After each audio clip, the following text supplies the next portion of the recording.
Hello everyone, আশা করি তোমরা সবাই খুব ভালো আছো আর আমিও খুব ভালো আছি। আমরা এর মধ্যে একদিন বেরিয়ে পড়েছিলাম পায়রা দেখতে। পায়রা দেখো কি সুন্দর পায়রা! আর আমাদের বাড়িতে মানে আমার শ্বশুর বাড়িতে দুটো পায়রা রয়েছে, তোমাদেরকে দেখাবো আমি। আর তাছাড়াও আমরা একটু দেখতে এসেছিলাম আরও নানান রকমের পায়রা। এই দেখো বাচ্চাগুলো কি কিউট! আর এখানে অনেক ভ্যারাইটি পায়রা ছিল, আমি ঠিক নামগুলো সবার জানি না। তো তারপরে আমি চলে এসেছিলাম বাজারে। আমি আর ও ফোনে কথা বলছিল আর এদিকে মাছ টাছ দেখছিলাম, বাট কিছুই বাজার করা হয়নি, শুধু শাক বাজার করা হয়েছিল। আর এইদিকে আমি চলে এসেছিলাম আমার বাপের বাড়িতে, ওখানে একটু পিকনিক মতোই হয়েছিল। আর এই পুচকেটা দেওয়া থাওয়া করছিল।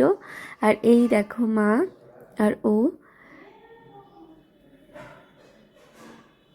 আর এটা ছিল আমার দাদু যে চলে গেল বাস দিয়ে। আর রান্না হয়েছিল শাক, মাংস, মাছের তরকারি, ব্যাস এইটুকুই। ভালো থেকে তোমরা, বাই।